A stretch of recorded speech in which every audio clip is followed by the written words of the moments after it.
Krishna Radhe Radhe. Welcome to my channel. तो जी कैसे हो आप सब लोग। उम्मीद करती हूँ कि राधा कृष्णा जी की कृपा से आप सब लोग अच्छे होंगे और स्वस्थ होंगे।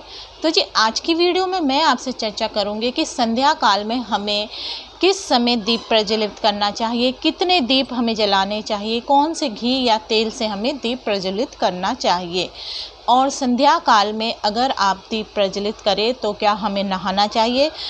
इससे पहले मैं वीडियो शुरू करूं, अगर आप मेरे चैनल पर नए हैं तो मेरे चैनल को सब्सक्राइब कर दीजिए और बेल आइकन को दबाना ना भूलें ताकि मेरी वीडियो के आने वाली नोटिफिकेशन आप तक सबसे पहले पहुंचे। वीडियो अच्छी लगे तो वीडियो को लाइक एंड शेयर करना ना भूलें। देखिए, पूजा पाठ में हर वक्त शुद्धता का सबसे पहले ख्याल रखा जाता है। जब हम सुबह दीप प्रज्वलित करते हैं तो सुबह उठकर हमें स्नान करना ज़रूरी होता है। स्नान करके ही हम अपना पूजा पाठ आदि शुरू करते हैं। परंतु संध्या काल की बात हम ले लें, संध्या काल में अगर आपको दीप प्रज्वलित करना है तो आपको या तो आप हाथ मुंह धोकर कुल्ला कर संध्या काल में दीप प्रज्वलित कर सकते हैं, नहीं तो आप कपड़े बदल कर भी दीप प्रज्वलित कर सकते हैं। या फिर अगर जैसे गर्मियों के दिन हैं तो आप स्नान आदि भी कर सकती है। वो पूरी तरह से आपके ऊपर निर्भर करता है। इसके बाद हम आ जाते हैं कि हमें कितने दिए जलाने चाहिए संध्या काल में और किस समय हमें दीप प्रज्वलित करना चाहिए, सही समय क्या होता है। देखिए, दीप प्रज्वलित करने का संध्या समय में सही समय जब सूर्य अस्त हो रहा होता है तो उसी समय हमें हमारे घर में दीप प्रज्वलित कर देना चाहिए। जैसे कि सूर्य अस्त होने का समय अलग अलग होता है। गर्मियों में सूर्य अस्त अलग समय पर होता है, गर्मियों में और सर्दियों में भी अलग होता है। जैसे कि सर्दियों में तो सूर्य अस्त 4:30 पौने 5 इतने बजे तक हो जाता है, और फिर जैसे गर्मियों में जो सूर्य अस्त होता है वो जैसे कि 6:30 7 या 7:30 भी बज जाते हैं सूर्य अस्त होने का। तो दीप प्रज्वलित करने का संध्या काल में कोई निश्चित समय तो है नहीं। अगर आप दीप प्रज्वलित करना चाहते हैं तो आपको ये देखना होगा कि जब सूर्य अस्त हो रहा हो जिस समय, उस समय आप संध्या काल में अपने घर में दिया जला सकते हैं। और हमें कितने दिए जलाने चाहिए। संध्या काल में आपको कम से कम 3 दिए तो जलाने चाहिए। पहला दिया आपको अपने घर के मुख्य द्वार पर जलाना चाहिए। मुख्य द्वार पर दिया जलाने से क्या होता है, मुख्य द्वार पर दिया जलाने के क्या कारण होते हैं। जैसे कि कहते हैं कि संध्या काल में लक्ष्मी और अलक्ष्मी दोनों ही भ्रमण काल पर निकलती है। जिस घर में मुख्य द्वार पर दिया जला हुआ दिखाई देता है उस घर में लक्ष्मी प्रवेश करती है, और जिस घर में मुख्य द्वार पर दिया जला नहीं होता है तो उस घर में अलक्ष्मी प्रवेश कर जाती है। तो इसलिए आपको मुख्य द्वार पर दिया जरूर जलाना चाहिए संध्या काल के समय। संध्या काल के समय मुख्य द्वार पर दिया जलाने का और भी बहुत से कारण होते हैं। अगर घर के मुख्य द्वार पर दिया जला हुआ होता है तो नकारात्मक ऊर्जा अंदर प्रवेश नहीं करती है। आपके घर में कोई पितृ दोष वगैरह है तो वो भी समाप्त हो जाते हैं। आपके घर में कलेश नहीं होते, सुख शांति का वास होता है।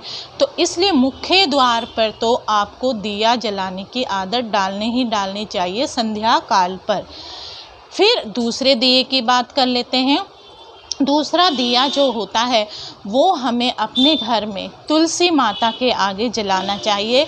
तुलसी माता के आगे अगर अंधेरा है संध्या काल के वहाँ, तो वहाँ पर दरिद्री आती है। अगर तुलसी माता के वहाँ संध्या काल में दिया जल रहा हो तो वहाँ पर लक्ष्मी जी का वास होता है। लक्ष्मी माता श्री हरि विष्णु जी के साथ आपके घर में वास करती है।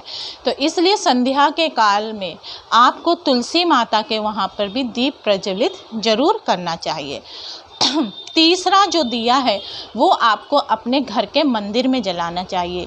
घर का मंदिर जहाँ पर आपने स्थापित कर रखा है वहाँ पर आपको दिया जलाना चाहिए। तो अब बात कर लेते हैं कि हमें किस तेल या घी का दिया जलाना चाहिए। क्या घी का ही दिया जलाना चाहिए?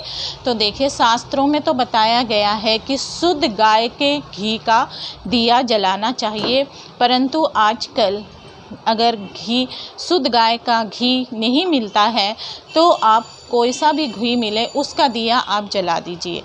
अगर घी का भी दिया नहीं जलाते तो आप जो तिल का तेल होता है उसका दिया हम जला सकते हैं। इसमें कोई भी आपको डरने की बात नहीं है। तिल का तेल सबसे ज़्यादा उत्तम होता है दिया जलाने के लिए। सरसों का तेल जैसे कि कहा जाता है कि हर जगह नहीं जलाया जाता है।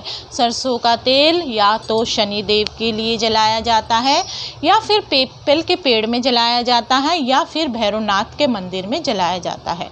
इसलिए सरसों का तेल हर जगह उपयोग नहीं किया जाता है। या तो घी का दिया जलाइए या फिर आप तिल का तेल का दिया जला सकती हैं निसंकोच।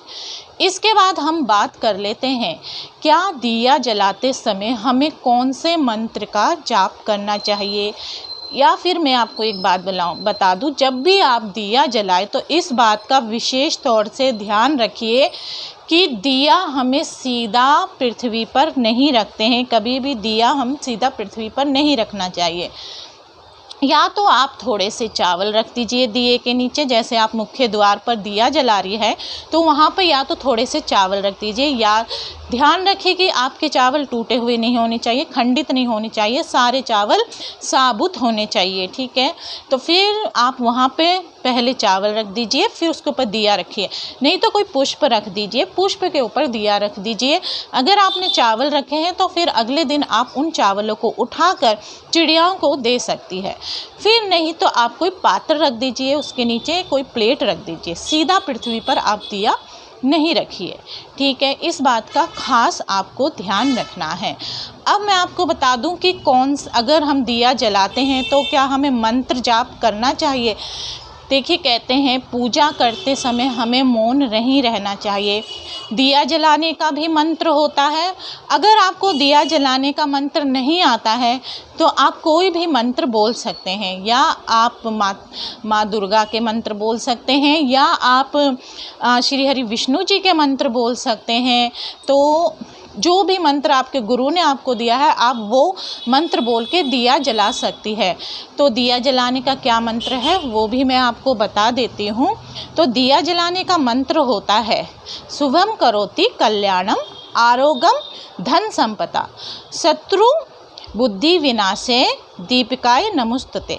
दीपो ज्योति परम ब्रह्म दीपो ज्योति जनार्दन दीपो हरतो में पापम संध्या दीपे नमोस्तुते।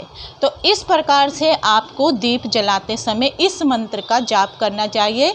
ये दीप जलाने वाला मंत्र होता है। अगर आपको ये मंत्र याद नहीं है तो आप कोई सा भी मंत्र बोल सकते हैं। ये मंत्र आप जैसे रोज़ रोज़ बोलेंगे तो आपको अपने आप ही याद हो जाएगा।